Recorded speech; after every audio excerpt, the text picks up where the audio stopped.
In this life, we face significant losses. Some of us lose jobs, others lose people, heartbreaks, or maybe businesses. Some of the people suffer from chronic sicknesses and illnesses that make them lose themselves, and it's such a sad state. And all these losses cause us to go into a state that is called grief. And grief is so natural, it's usually inevitable. But today we are here to share more about grief and how to navigate grief.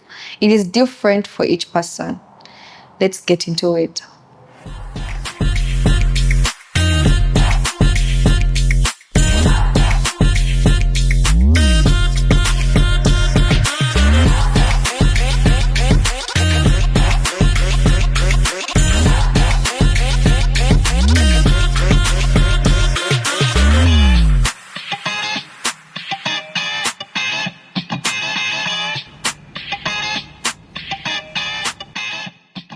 Hi guys, my name is Natasha. And my name is Gloria. Welcome to the Flourish podcast, where we thrive. In today's episode, we are not just by ourselves.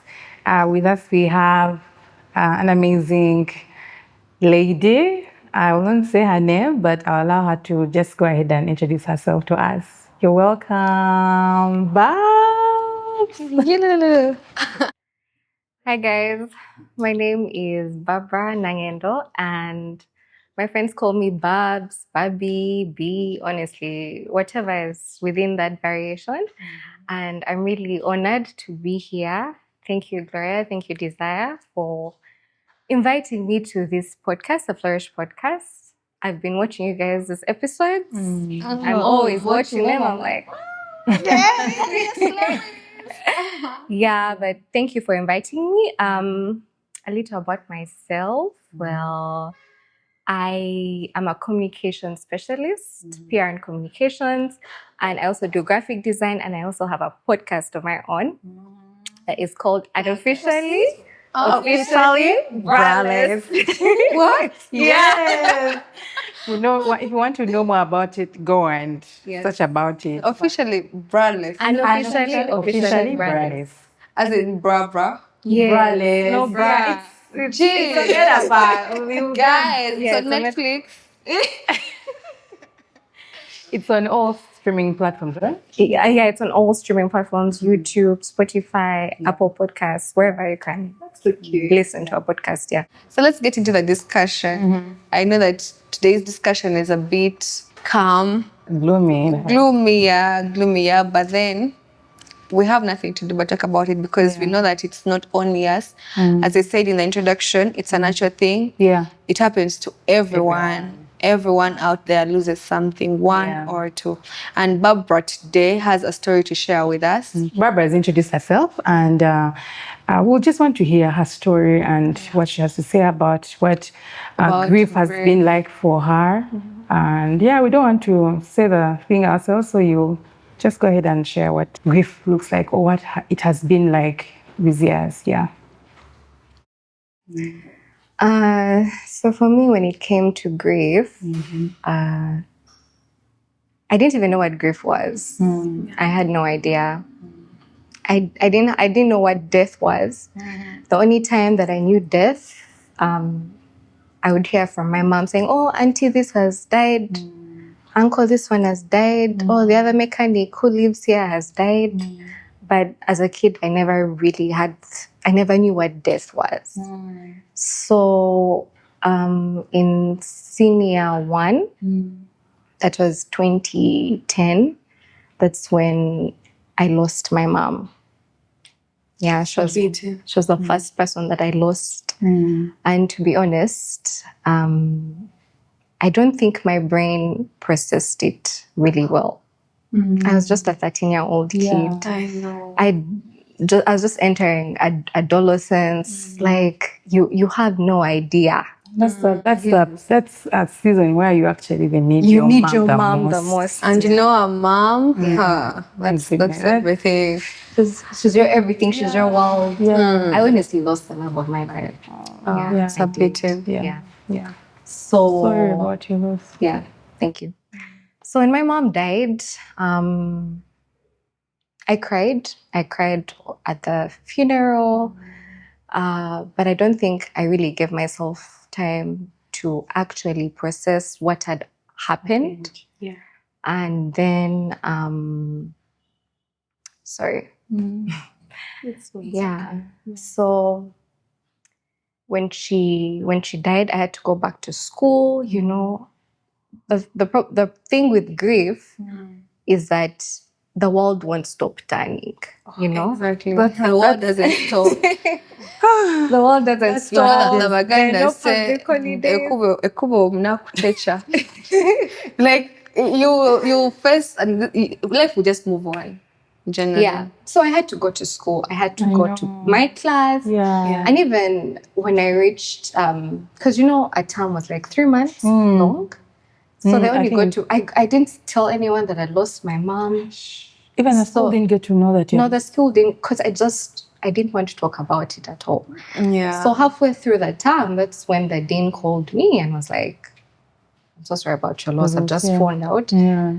So they gathered for me, condolence and what, but it's like as I was outside my body, looking at what was happening. Yeah. I'd still not processed. unreal. Yes.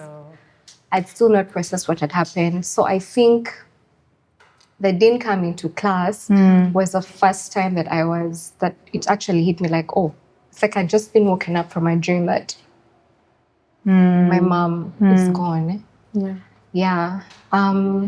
So after some years, then I lost my sister. That was in 2015. So that was 5 years later. Yeah. I was in Form 6. It was before I did my examinations. It was during holidays also. And then my sister had asthma, so she got an attack. And then, so she was not staying with us because she was older than me, like 4 years older than me. And then my dad called, my dad came in the sitting room because at that time I was watching TV. Everyone was sleeping. My dad came in and told me, Angela, food day. Oh my God. So I was like, what? And me and my sister were like, was she in the hospital or she was just at home? She was living with my grandmother at the time. At the time, yeah. And you know, asthma is very tragic. Like you do not know when the person will go. An attack comes and... Was she the only sibling you had? Yes, we were only 2 girls. Oh my God. Yeah. Oh, so it crushed my soul. I know. It crushed my soul. I can't even. That's why I can't even say I know. Like I don't know. Like I can't even put myself in his shoes. So she passed on, and my dad went back to his bedroom, and honestly, I froze. I think for like 5 minutes, I froze. I did not know what to do, and then I wailed. Do you know? Have you ever had a mom crying about a dead child? Yeah, that's how. I've seen one. Do you know that wail that comes from your lungs? Yeah, like it's so much pain. There's that so much it's down. It's from this side. You just That's the first time that I really felt myself remove Torn all apart. the air from my lungs and just scream. Oh wow! It was so sad. It was so sad. So I think that's the first time like I actually allowed myself to process, to you know, feel the moment, let go, like, and just scream and let out all the pain. Yeah. And I didn't even want to go to the funeral. Really? I did not want to go to the funeral at all because I'd already been through my mom's funeral. Yeah. I didn't want to go through the whole thing. You know, those things of people telling you, be strong, be strong, guma. Like, I didn't want to. And you know, sorry to cut you short, I do not like when people tell you to kuguma.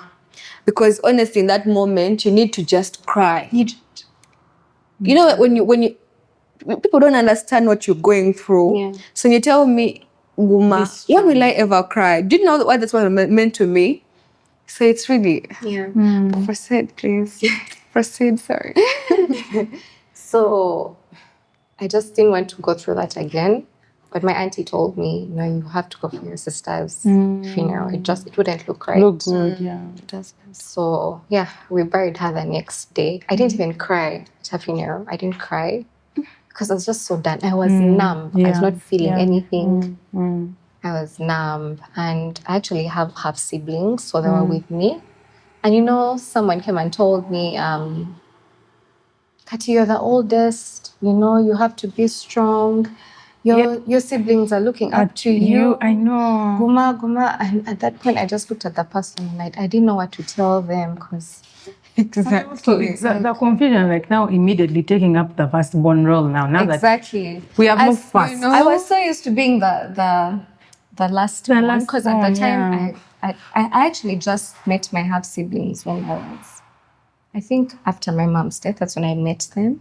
So I was already still trying grown, you hadn't I was yet already related grown. with them, and now To me, I knew I was my dad's baby girl. I was my mom's baby girl, the youngest. Yeah. And then now I making have, you grow before you can they've even. given me a mantle of a big sister. Yeah, And actually, immediately. I still struggle with it. Right, I'm still trying to figure out.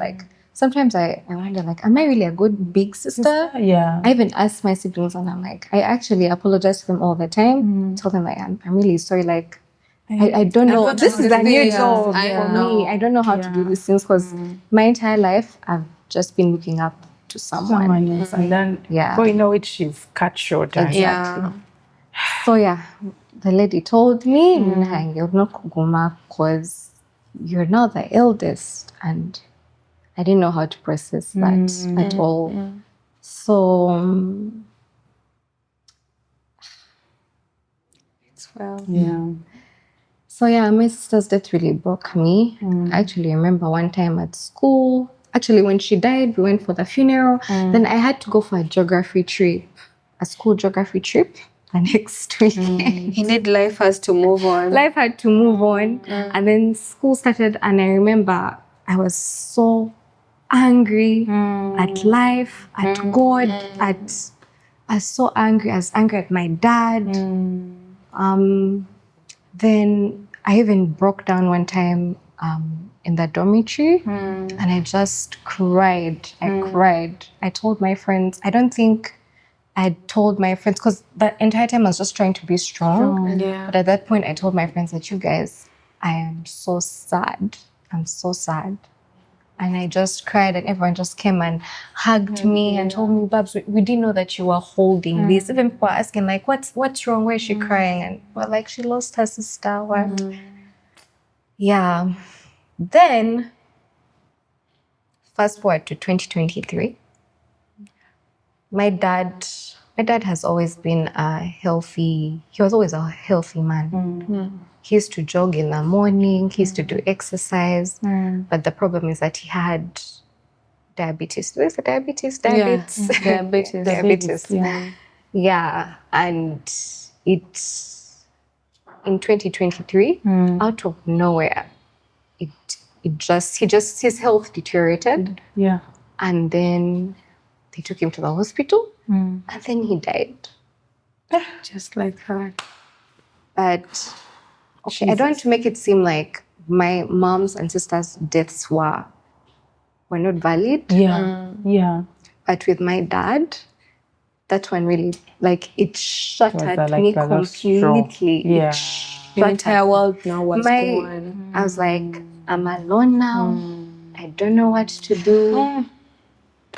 It shattered me completely. My God. And because I think my mom had high blood pressure, so it was she had been in the hospital for in and out. So I had kind of anticipated myself. Yes. Even though I didn't want to think, I was like, Mommy might not come back. But with my dad, it was unexpected. It happened so fast. I was like, I knew my dad was going to be with me through my wedding, through life celebrations. He was my homie. And also because of the fact that you have lost the other homies. Exactly. This is all the treasure you have left. It's all I had. God, this is all you're looking to. That is really so sad. I actually cannot relate. And so with my dad, honestly, even up to now, I've not gotten over it. whenever I think about him, I end up crying. Like, I've still not processed his death. 2020 was how many years ago? Like 3? But That's so, now, that's so yesterday. yeah, That's super yesterday. up to now, I've still not. It has You haven't recovered, and yeah. But what kills me the most is that he died in so much pain, because I went to the hospital to see him. Then he was on machines. I think we were at Ruvaga Hospital. There were like 4 beds. That's such a moment right Honestly, there. that's why I don't like hospitals, because the person on this side was in a coma. Then the person on this side, honestly, it's so depressing. Yeah. And then my dad was here. You see the machines pushing and pumping things that you don't understand. He has that cheap bag of, what's it called? That bag that holds urine. The pee. Catheter. Catheter, yeah. Catheter. And he can't breathe. Like, he's and helpless. Honestly, I didn't know what to do, because he looked at me like, help me, you know? And I didn't know. I did not know what to do. It's depressing. The hospital. Yeah, is actually it's really depressing. So I don't like going to hospitals.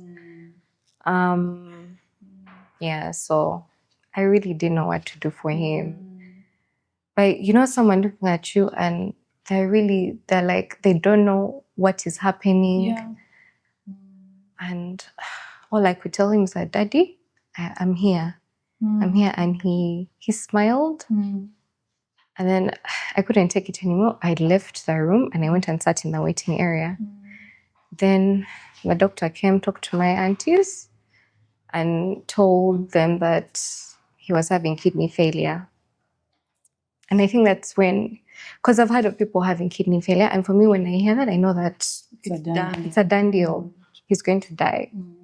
So when I had kidney failure, that's when I broke down.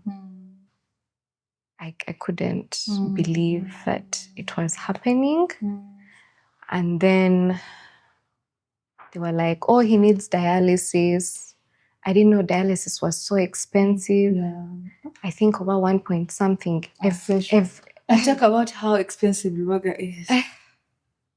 Even just keeping him there in the hospital, shillings were just falling. And so they started calling people, trying to mobilize money for dialysis. I think at that point, I didn't even go back to his room. I told my auntie that I'm going to go back home and I'll come back maybe during the week. So I got my bag, got back home, and then that night, my stepmom called me and told me, your dad is gone. So, honestly, I don't know. I was so lost. Honestly, no words could describe what I was going through at that time. We went through the funeral. Like, people came to my dad's home. My former classmates, like, people really, I think people, it also broke people, because they knew that I had gone through other losses. But series of losses. Yes, but when they heard about my dad's, like, each message I received was like, no, not your dad, not your dad. You needed him, not your dad. And honestly, I felt it. Everyone felt it. Yeah. It was such a huge loss. Yeah. And I really appreciate my friends, my family. I really have a good support system. Everyone tried to be there, but honestly, with grief, there are moments where it's just no one can help you. Exactly. Not your At best the end friend. of the day, Yeah. the people that come to condole with you will leave, and you remain alone. You cannot stay with them for the whole year. Even if they stayed for around 3 months, because I remember when I lost my dad, we had at home almost every weekend for like 2 months. And then I that we had to remain. We had to stay behind. You had to reality. You had to see where he used to sit, that couch, which couch he used to sit in. You had to see his clothes, what he used to do, in what reactions he used to make when you talk about certain topics. So it comes, it is recurring. It's such a hard place to be in, and we really do. At least every one of us here has lost something, and I know that we really, really condole with you. Yeah. But again, we would also want to look at the other side of grief. Yeah, now you've lost people, you've lost everyone. You're literally, of course, alone with your God. But now, what are those stages that you think we go through when we lose people, when we lose anything that we lose in life? What are the stages that you've gone through, and up to where you are now? I know we have had a very devastating story of Barbara's loss, but since we just, just sharing our grief moments, grieving moments, I think we'd also want to hear from you, Desire. Because I know you have also lost not just one, but two of very important people in your life. Do you want to just also take us through that journey?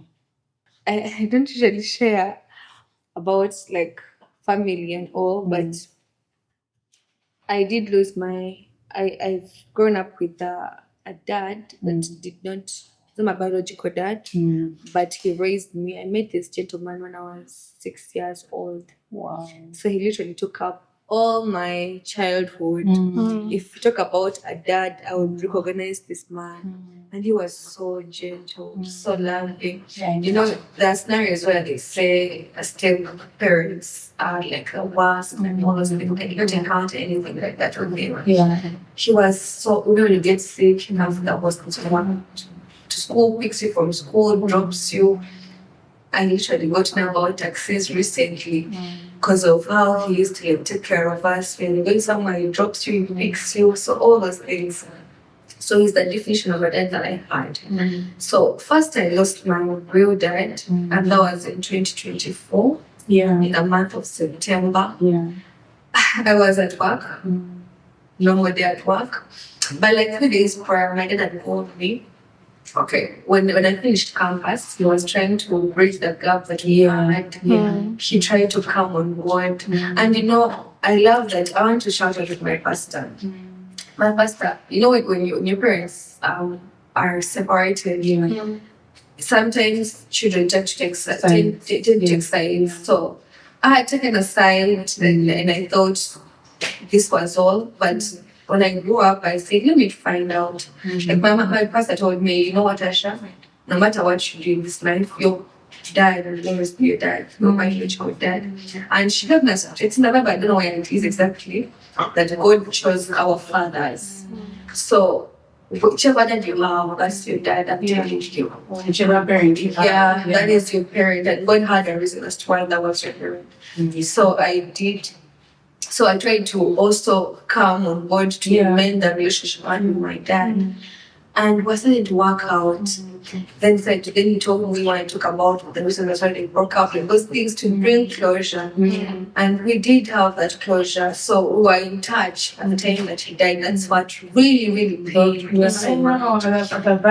Because he attended my graduation in 2023. So now 2023 is when he was like he had prepared, like God had already prepared all these Just things. when you had. So he came for the graduation class really senior. I brought him on board. I was trying to get to know him. I had plans that when I start to work, I will give him some money, buy him something. And then it was a Tuesday. I was at work. I remember I was fasting that day, and we had traveled to Matuga for a field. So when we went to Matuga, I first received, like I said, 3 days prior, I received a call from him, and he told me, "How are you, my daughter?" And I'm like, "Madam, I'm fine. I'm okay. How are you doing?" And he says, "I'm not fine. I literally feel so bad. I've been in the hospital for a week now because I have older siblings, so they were taking care of those responsibilities. They just informed us that he's sick, but so I was prompted to call him and check on him. Told me I'm sick, and I'm like, "Dad, okay, how are you feeling?" And I said to him, "You're going to be fine." All those things, and he's like, "You know what? I don't think I'm going to be fine." He told me, I don't think I'm going to be fine. I think I'm going to, I'm my own kid. I'm like, don't say those things, don't say them, you know. I said, it can never happen. In Jesus' name, prayed over him. Then, after 3 days, like I said, I was in the field, and one of my older siblings, my sister, calls me. And the moment I saw her phone call, I just knew, like in my heart, it just clicked that this is the end. Bad news. Bad news. She never called me. Yeah. So I asked her, she's like, and you know how when someone is crying, that's the first thing you hear. Oh, the child is going, and I'm like, what? I was in the car with my voice. I cried the entire journey. Like, I could not believe it. Let me tell you, when you lose a parent, at least when they told me when they had gone, I felt something, part of my body leave me. Like I felt like my stomach, because no, I don't have intestines anymore. It was like you feel. I think there's a thing that connects us with our parents. Yeah. Even on a parent, I think to the child, there's that. Parents come and say when something happens to you, I feel something. Is that why they try their stomachs? Yeah, they said Yeah. yeah. I think so. I felt something get out of me, and let me tell you one thing in brief. If you ever receive bad news about someone that you love and you feel like crying, cry. Because I think what made me recover fast is the one crying. That day, I didn't want you to tell me anything. I don't want people to tell me stop. I told them, do not tell me to stop crying. Let me pour out my heart. This is what I feel. Because the pain of grief, you do not know where the pain is. Yeah. I cannot tell you that touch me here. Like, you know how you get a wound and you're like, let's know that wound is, it is intangible. It's something you cannot touch. It's heavy. It is so heavy. so It heavy. weighs it down. I couldn't sleep for like, I couldn't eat. I love eating people. I did not eat that day. I remember we traveled to the village because, you know, Bushen is quite far. But I was not eating. They're forcing things on me. I didn't want to do anything. So it was really painful. And I thought that was so. I said, at least God had blessed me with 2 dads. One has remained. Let me just love on the one that had remained. Now, my stepdad, all my life, like I told you, I met him when I was when I was 6 years. Yeah. I had never seen my dad get sick. And Gloria knows him. He was such a a loving person, friendly to babies, friendly to everyone around. He was just a free spirit. But I remember Dad traveled. He used to over travel to field trips and all those things. So I know that men who are out there, and I've heard this from even several friends who have their dads. When men get sick, they don't want to talk about their sicknesses. Very true. They don't want to go to the hospital. They have this, I'm a man, I can handle it. Yeah. So Dad was tested of hypertension, and he was sick. He knew he was sick. They told him to take medicine. He didn't. I didn't even tell anyone at home. So we were not aware that he had pressure. So we're just there. So he traveled. He had gone to Koboko. He was in the army. So he had gone to Koboko. And when he came back, and he used to overdrive long distances. So he drove. He drove and he came back. I met Dad in the sitting room, and he had just covered himself with a shawl, feeling cold. Like I was not here. So I'm like, Dad, are you okay? He's like, I'm just feeling a little bit sick, but I'm going to be fine. Those things of consoling us. Yeah. I looked at his feet, they were swollen. And you could literally press them and you go to the bone. Like, and then the depression comes around. So his body was full of water at that point. It was bad. It was in a terrible state. So that swelling took us everywhere. We were from the emergency ward on oxygen. Just after a few days, we went for brain surgery in Lubaga still. After the brain surgery, he went into a coma, went to ICU. It was such a very bad situation. And I remember when he was passing on, It was a Saturday. I woke up, I went to work. I would go to the hospital every evening to check on them, and every morning, sometimes even when I can. So I'd planned to go to the hospital in the morning. But the day that my dad died, it rained so much in the night. So much. I woke up, I was not feeling well. I felt sick, but I went to work. When I went to work, I literally got temperatures. I think he had passed on, but they had not told us, the doctors. So I'm there. We are all there. What they did is they told my mom to call all the relatives. And I'm like, these people want to break the news, but they know how to do it. So came my siblings had come from school. I trusted God for my dad's life. I remember I prayed.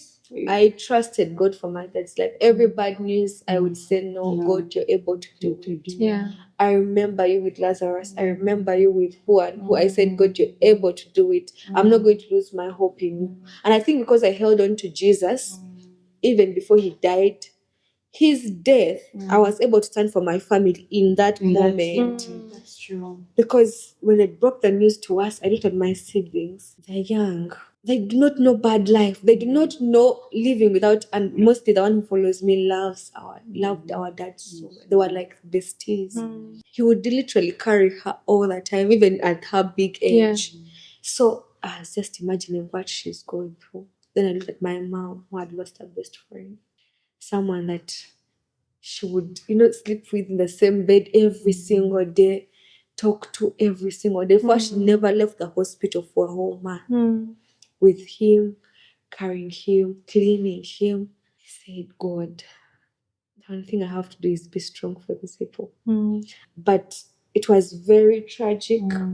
If life isn't so life has to move on. Yeah. And you know how you have celebrated Christmas every Christmas with him around.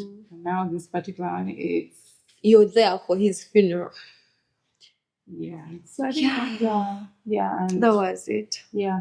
Thank you so much, guys, for sharing your stories. And I think that just really takes us into how you've navigated these through the stages you guys would want to share with. So, Babs, you have been so gracious to share your story with us, and thank you to Desire for just taking us through how that season went. It was really very, very devastating. Yeah. I can't even say I understand. Yeah. And I don't want...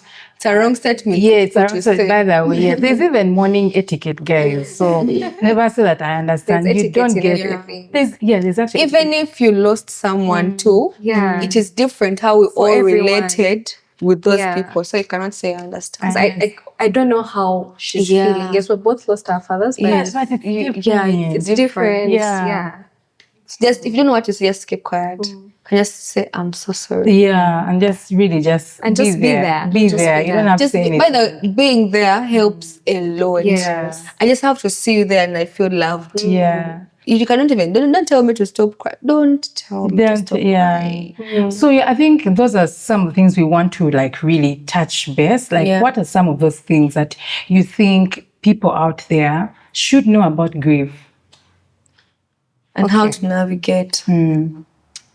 First and foremost, grief is not linear. It doesn't have a specific manual that you should follow. Because I know there are stages of grief. Yeah. Denial, anger, bargaining, acceptance, all those. And they're important because they'll help you acknowledge what you're feeling. But they're in a certain order, but for me, I did not experience them in that specific order. But what I remember for me, I was mostly angry. Very angry. I questioned everything. My reality. I questioned God. That part of questioning God. Yeah. I promise you, it is there. Yeah. You're like God, why would you let this happen? What do you want me to do? You've taken everyone. What do you want me to do? Yeah. And I know sometimes very spiritual people would say, hey, don't start, but I think we honest. I think And God understands, by the way. he really does. I was He going does to say that understand scripture that. where he says that he's close to the brokenhearted. Yes. So he really knew what he was saying when he said that. Even how Jesus reacted when Lazarus died. Yeah. 'Cause that shows that God feels what we feel. He knows that pain of grief. He understands it because He made our feelings. He knows them. So it's valid to feel how you want to feel. So she was saying that anger was one of those that she really had to I was very go through. angry, not only with God, but with even people that were happy around. You are judging them. Like, why you have What is happy about you guys? Annoying and not even in a malicious way, but like because I couldn't relate. Yeah. Because they couldn't see the pain that I was feeling. And also I also felt like I was a burden to the people around me. Yeah. Because Let me hold you on that one. You have people that love you and you really see that they want to understand you. But they don't know how to. And you feel like they've had to understand you for 3 times. Yes. For a long And you time. even stop going to them when you feel like you're because for me I call them grief attacks. Like how someone can have an asthma attack or a hypertension attack. I have grief attacks from time to time because I can go like 3 whole months without feeling anything, and then it just hits me. I'm triggered. Yeah. And then so there are people that I used to go to, but for how long will I go? Don't they get tired? You get So I felt like a burden to my friends. I really felt like a burden. To the point where I told them, like, hey, you don't have to understand. I don't need to. Because for you to understand, you need to experience. And that's something I would never wish anyone to go through. So I'm like, you don't have to understand. Just your presence is enough. And there are moments where I'm going to have to experience it on my own and feel it. It will go away. It's just a small thing. It will go away and I'll be fine. And I think how I relate in that sense is that for me, I'd lost my dad when I was 1. So when you're a kid, you do not, he wasn't present, so I don't have to feel any pain. But when I was transitioning from my previous marriage, and that person hurt me in a sense that's when I now took time, by the way, to now grieve. I remember there's a day that something happened and I felt very humiliated by this person. And I don't want to be like a pain junkie, but I want to just relate to that anger. I remember going, because I was back at my mom's place. I remember I went in the bedroom, guys, and I screamed. And I said, God, if my dad was here, I would not be disrespected by this person. Lord, that's when I remember, I think because when I came back, I was 25, and that was 2022. That's when I now got the time to grieve the loss of someone who had just died, like how many years ago? Because he died in 98. And I was that's the moment everything in me felt like, this is the time I wanted my dad. And he's nowhere to be found. And I was like, God, why would you do that to someone? Like, to a little, like, I was so angry. I've never in my life had a moment where I want to grieve. Like, because I didn't know what it means to have a dad. So, like, but in that moment, that's when I said, so this is how it feels to lose someone. Because I really screamed. I said, God, I am like, everything is happening because my father, who would have defended me, is not around. And that's why I'm like, so I get it. And I knew you had lost also, that's also a loss. Losing a relationship, losing, all those are losses that we all have to go through. And oh my God, please proceed. I just don't know. So anger. That's one of the I think also denial. It takes a while, honestly. It takes a while. It's been 3 years and I'm still not. I like to imagine my dad is still sitting in his chair because he liked to sit in his couch. You know, in the African house, homes, there's that chair that is for the dad. Yeah, he always liked sitting in that chair. So sometimes I like to imagine that he's in that chair watching his National Geographic. They love that channel. channels, engineering or Yeah. extreme engineering. Like, then he's taking his coffee with his vinyewa, and I'm like, I just like to think of him that way, and I've not yet. It has not yet Sunk in. thanking that he's gone. Yeah. So denial is definitely something that I'm experiencing at the moment now. And still, I think denial is such a strange thing, because I think you'd be like as if Dululu, like Yes. it's Dilulu. Like I feel like when you lose someone, your mind shuts down. Yeah. You even start questioning if you're real. You're like, am I real? Is it there? Is it shining or it's raining? Can someone just pinch me and make sure I'm alive? Like you are in. That's what I felt actually when I lost my second dad. Even up to now, sometimes I get those episodes. Like I feel like life is stunted. It's stagnant. Nothing is going on. Nothing is interesting. There's also that stage where I feel like you don't have any ambition. excitement. There's nothing is interests you anymore. You cannot even, when you go to work, just going to work because you have to work. You're not there. You're not present. Yeah. When you do things you used to love, like now I used to love being in church, but a time came and I was just there for just being there. But like or not to even completely going. Yeah. I remember I sat home for like 2 weeks without going to church because I didn't know what to tell people. Yeah. Like and I don't like people telling me sorry. Like they pity. Awaken that emotional thing I had in me. So I didn't want to see people. You just want to hide. But acceptance, which is also another stage that you can. Yeah, that's another stage that you can do. Yeah. I think for me, when it comes to acceptance, I don't think it has time limit. Yeah, I remember you guys were talking about I feel that. like yes, yeah, that's I feel like I will accept for the rest of my life. It requires for you to accept. Stage.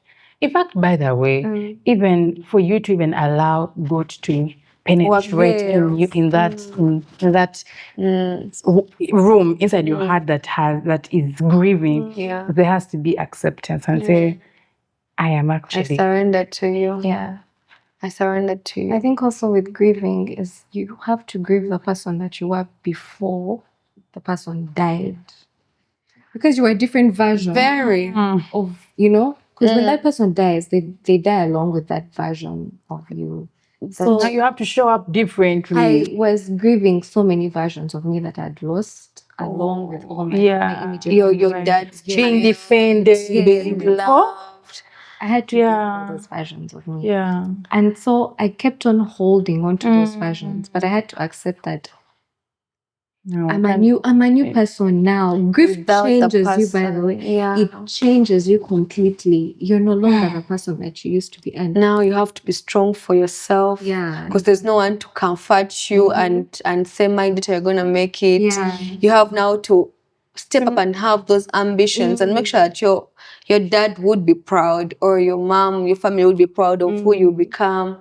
And like there are sometimes when you watch movies and they say that what would the person want you to become? Like, would they be happy with the life that you're living?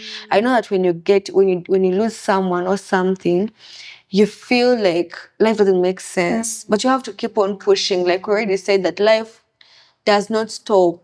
So you have to keep pushing, because if you keep tolerating those thoughts, they're going to take you in a state of depression. Then you start getting suicidal thoughts and you feel like life doesn't make sense. So why am I here? Why am I existing? Let me just die.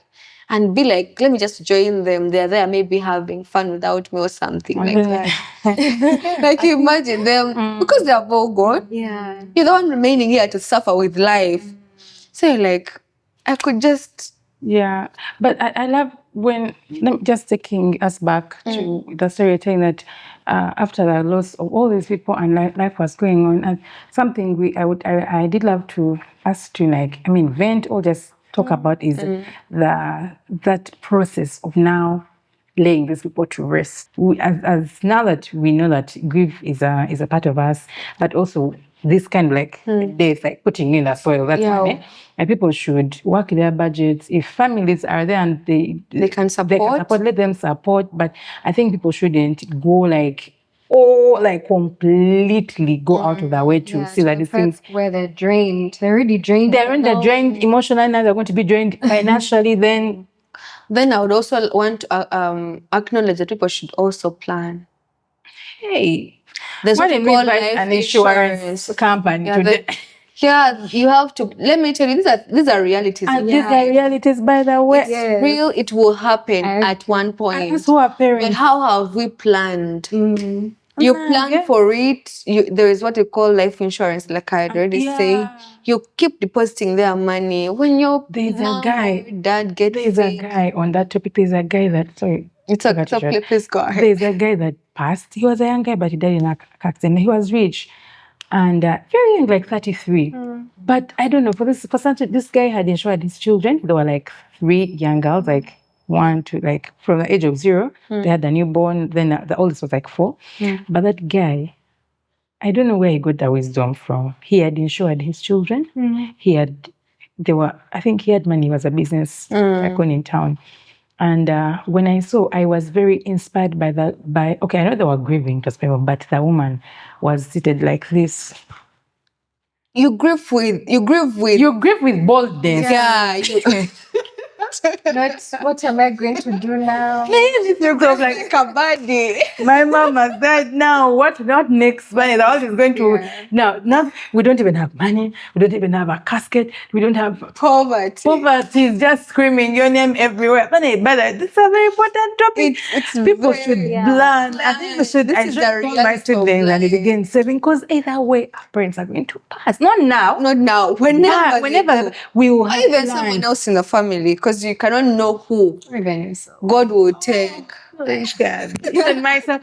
By the way, even myself, like we need to plan. Yeah, we need to plan. You know what I mean by what I say. I don't want to go inside there, but I think we need to plan. Like we need to plan for ourselves. We need to have savings. That by the time maybe Gloria is having like maybe a heart thing, I even have some savings in my thing to help my family. Insurance, because these expenses for the hospitals, guys.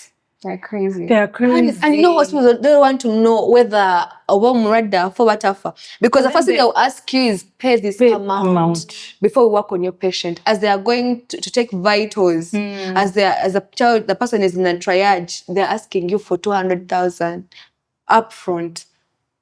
And we need to save. There is we have to prepare for sicknesses. We have to prepare for death. Have to prepare for our children's education. All those things have to be planned and prepared. And the fact that death, physical death, even other losses, by the way, that's why we have insurance, because it handles risks. If your shop woke up and there was fire, you already insured. Like you're going to grieve, yes, but like I said, we'll give boldly, because I have insurance coming to recover. But you can recover. But these things are like dying, and then you have nowhere, like backup plan is zero. It's very terrible. It even pushes you into more depression, because now you're wondering how people are committing suicide after loss. I was like, now how do I navigate this? How do I even start? Where do I start? Who do I even tell? Let us not shame ourselves and begin to save. Yes. I'm going to start saving for honestly my death, because I don't want people to suffer. To save and to invest. Save and invest. So in all this grief, how did you afford to come back up? Like how did you afford to come back to life and start living again? After this person had died and not just one. People 3 had died. So the first death I experienced, that was my mom's death. I didn't really have a relationship with God at that time. But I used to go for chapel at school. And I think generally my friends were there for me. So I experienced God's love through my friends, my family. So sweet. But I think it started to hit me when we used to start, because we were going to do exams in Form 6. And so we started having fellowships. I think it was every evening we'd meet under the fire, the staircase, and we would have fellowship. And I think that's when I started to have a relationship with God. Wow. Yes, I didn't understand what I was doing, but I felt seen. Yeah. I felt seen. He sees us. It kind of felt like I had been Engulfed. I was hugged. Someone was hugging me. I know. So that's when it started. Then of course campus happened. Then, but I truly started to receive God during COVID time. During COVID time, I used to watch sermons on YouTube, and because there was a lot happening in the world. I was hearing sirens, anxiety, mental health, what there was so much Going on. I just put on the sermon and I used to listen all the time, and that's when I gave my life to God again. Wow. Yes. And how was that? How did that decision, or how was it pivotal in your grief or in your life without your family? Yeah. I think it kind of put a veil over my head. I think that's how God has protected me. He has put a veil over me, and He has protected me from because there's certain things that I don't, because I've seen other people's journeys with grief. Yeah. People start taking drugs. Drugs. People can't sleep at night, nightmares. They have to take antidepressants. Yes. But I've never experienced such things in my life. I sleep so well. Thank God.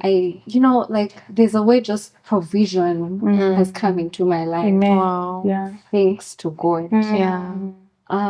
So yeah, God put a veil over me and He has protected me from so many things, and that's one of the things that I have really noticed. And how has your family, that I know you have, do you have another family? You said I've heard you mention aunties, uncles. Yes, I have aunties, how have they supported you in this season?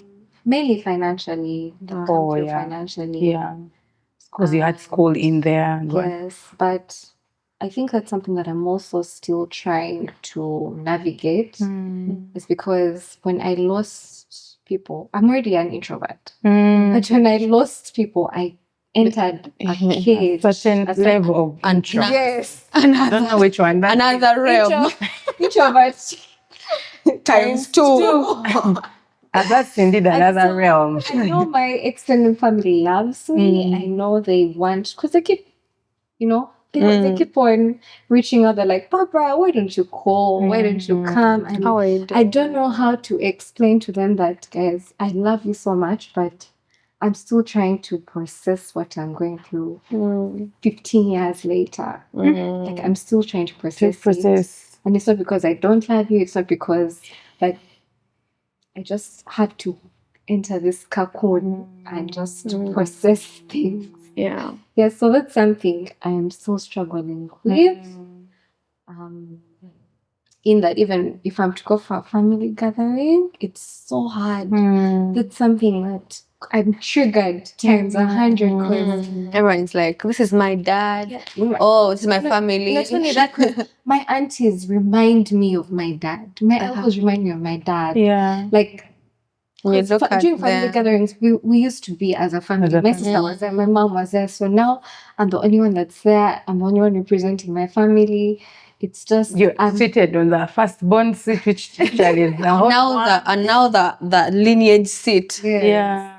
It's quite so, but I thank God that He has kept you alive. Yes, He has. There is hope for that tree, for your family tree to sprout out. Yeah. And I know that He had a reason as to why, some people say that God don't put me among the list of the strong soldiers of this year. But He has already armed you with all the warrior machines and garments that you need for this life. I know He'll carry you through. I really do feel like I'm destined for greatness. Amen. But it has been a journey and a half. I know. A journey and a half. Yeah, and I forgot to tell you.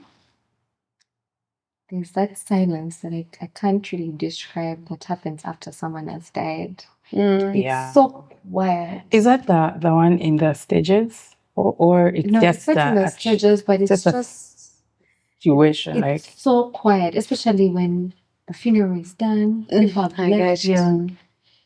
I You get sit you. down and it's so quiet, and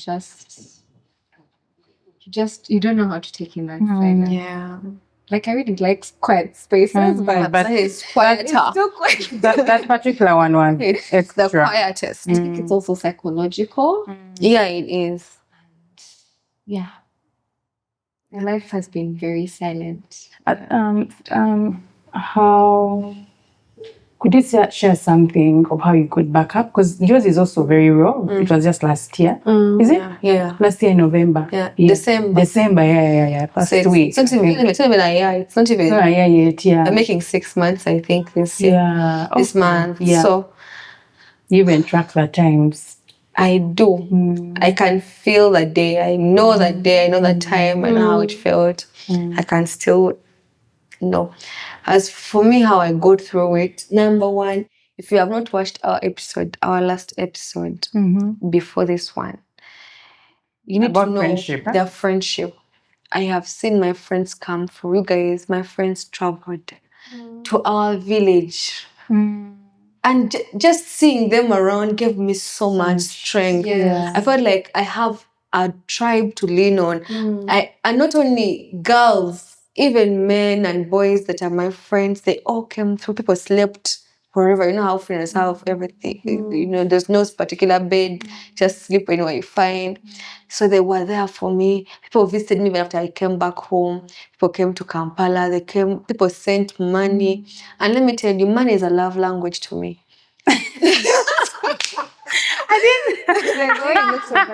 Oh my God, did you see? She went so, my goodness. Like, by the way, money is a love language. But let me tell you, it's also, I think one of the tips, because we're going to wind up, but we're going to share tips. You're all going to share one tip you can give someone that give, like, how do you tip for, you know, process. Yeah.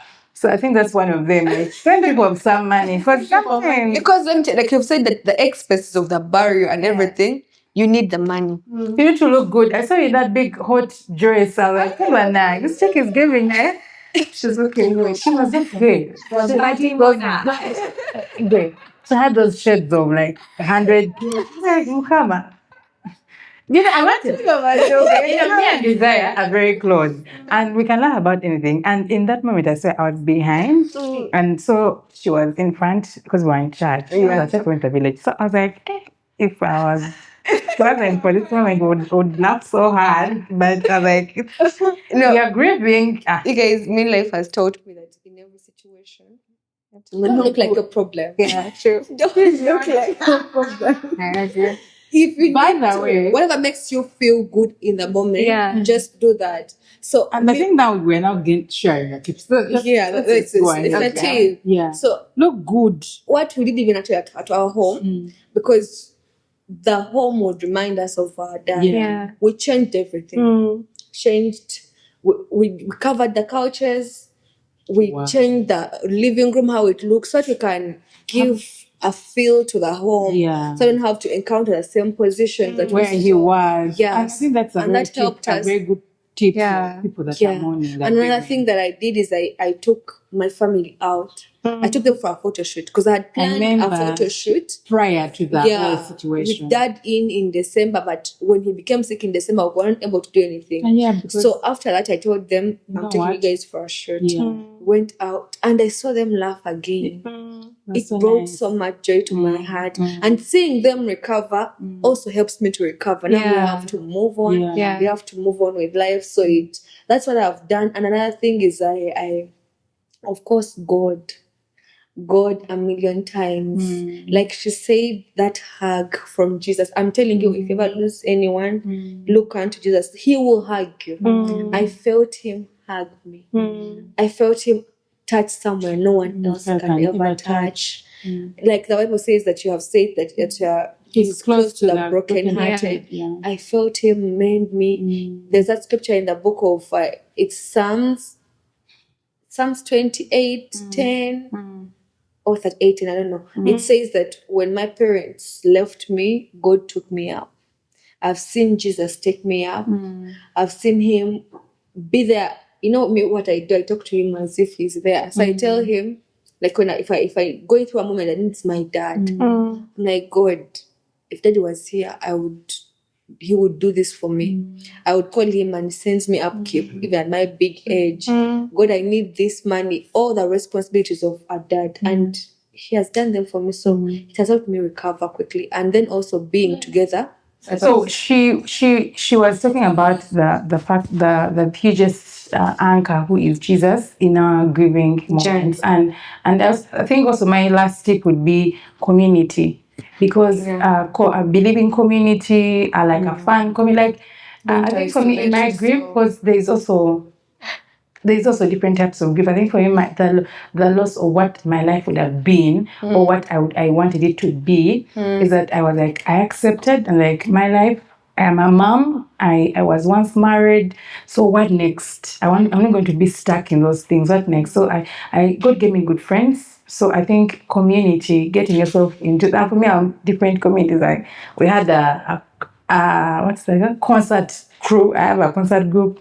I have friends that do bougie things. I have friends that like all those people. I have just so my healing has been so fun that I have people for different things, and that can also be someone there. Like it's okay because your healing is you, so you can just do you. I think for me that's how I have been able to get back up from my loss. Yeah, what would have been my future. Yeah. I think Babs can wrap it up for us. I think for me, it's allowing yourself to feel whatever you're feeling, whether it's anger, whether it's denial, whether you're still, allow yourself to feel it, acknowledge it. Because if you keep it bottled in, it has to find its way out. And when it does, at a point, you will break down. You'll break down. So allow yourself to feel. And just like you said, community. Oh my God, community. Let your friends in. I know it's hard, but let your friends in. And then God. God is everything. Trust me, you can't do anything without God. I'm here only because of God. If it weren't for God, I would have committed suicide. I don't know. But those three main things. And when you said that you're not supposed to look like your problems. One thing I thank my friends for is that they sent me money with my dad. I had like a 800K on you. On Thank me. you so much. I went, I did my nails, I went to the salon, I ate food, I went to what's this restaurant called? Middle East restaurant. It should give us a partnership. Honestly, We have mentioned their name. Call us and eat food.